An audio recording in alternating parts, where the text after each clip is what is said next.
I never thought I'd be that guy. The one who gets blindsided, betrayed, humiliated in his own home. But here I am, telling my story because maybe someone else will hear it and not feel so alone. My name's Marcus. I'm 38. I've been married for 12 years. Or, I was married. We had 2 beautiful kids together, 8 and 5. A boy and a girl, my world. My reason for grinding every damn day. I work in finance, senior risk analyst for a major firm in Chicago. Good pay, long hours. But I made it a point to never miss birthdays, school recitals, or bedtime stories when I could help it. I'd FaceTime the kids if I worked late. Leave notes for my wife, Ellie, when I had early morning meetings. I wasn't just working to build a life for us. I was working to protect it. I met Ellie in the most unexpected way. It was one of those cliché, wrong place, right time stories.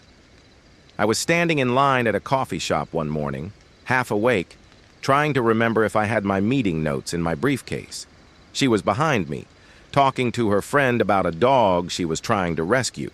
She was passionate, funny, and animated, like the world was this giant canvas and she had the brightest paint. When I turned around, I swear I lost my breath for a second.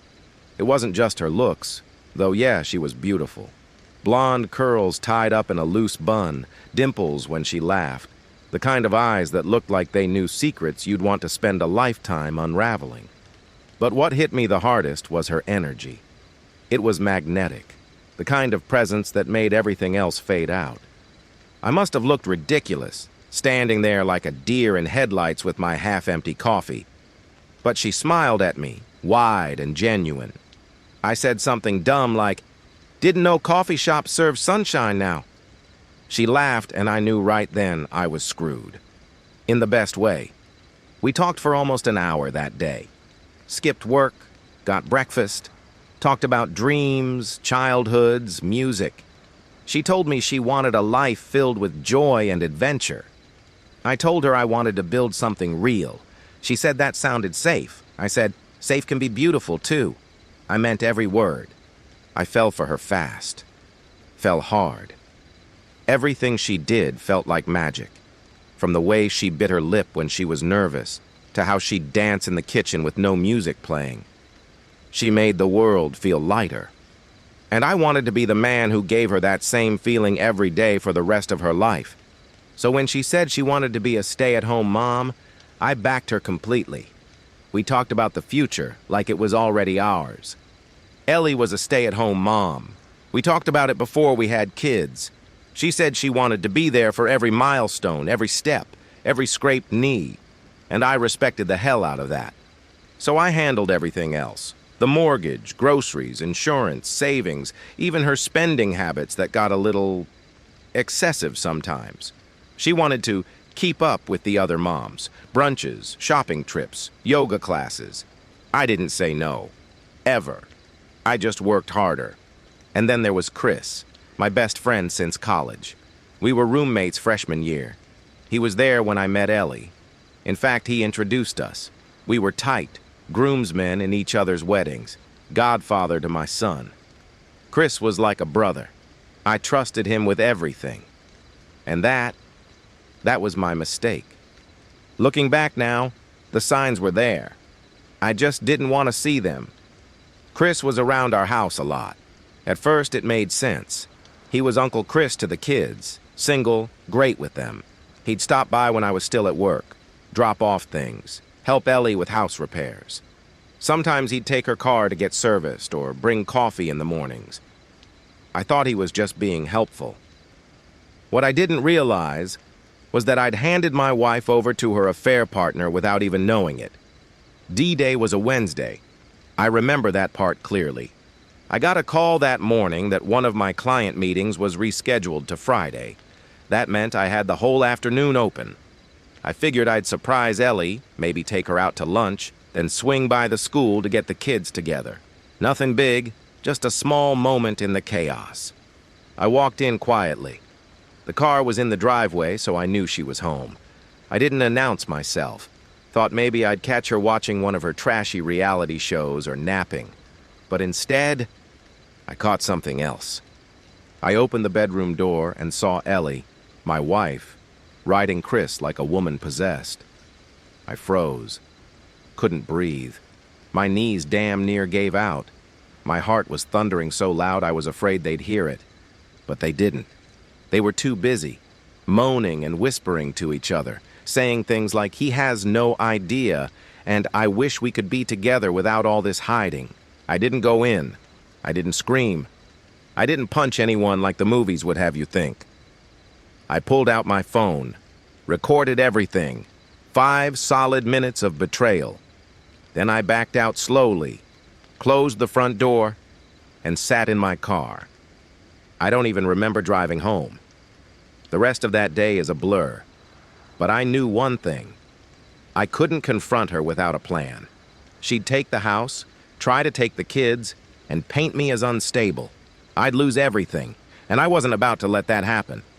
For the next 2 weeks, I gray rocked completely. I kissed her goodbye in the mornings, talked about groceries, acted like everything was fine. Meanwhile, I met with a lawyer, a damn good one. We put together everything, the video, texts I later found, GPS logs from our shared app, even bank statements showing weird cash withdrawals while I was at work. She was using my money to cheat on me. I also installed a nanny cam in the living room and waited. Sure enough, Chris came over again. They didn't go upstairs this time, but the way they touched, kissed, whispered, it was enough. I sent all of it to my lawyer. We filed quietly. In our state, adultery can impact custody and asset division if you have proof. I had mountains of it. When she got served, she screamed, cried, said she was confused, that it was a mistake. She denied the affair at first. Classic trickle truth. Then when I showed her the recordings, she collapsed, begged me not to take the kids, said I was being cruel. I told her, "You lost your family the moment you opened your legs for my best friend." She tried to Darvo hard. Told her mom I was abusive, tried the pick-me dance, bringing me dinner, showing up in lingerie.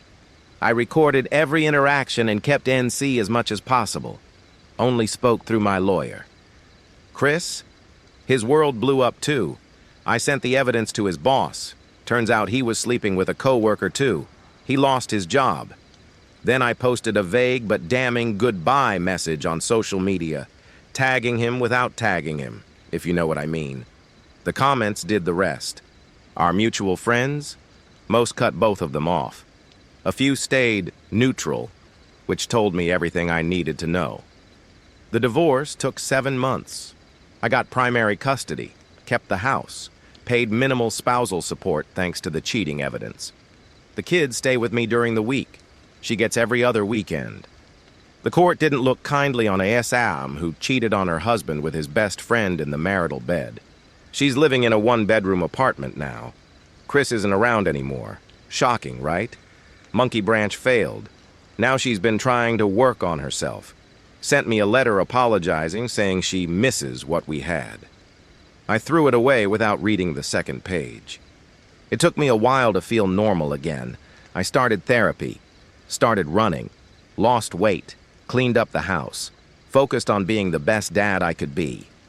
And one night, about a year after the divorce, I met someone. Her name's Alicia. She's a nurse, divorced too. We met at a school event, actually. Our daughters are in the same class. She was warm, kind, had this calm energy that felt safe. We talked, grabbed coffee, then lunch, then dinner. I told her everything. She didn't flinch, just listened. We've been dating for 6 months now. The kids love her. She doesn't try to replace their mom. She just shows up, consistently, with love, with care. I don't know where this story ends, but I do know this. Betrayal breaks you, but it also builds you, if you let it. And Ellie? She threw away everything for 5 minutes of fake passion. She lost her family, her security, her friends, all for a man who never planned to stay. Somewhere out there, she's probably still trying to figure out how it all fell apart. But me? I'm rebuilding. And for the first time in a long time, I'm free.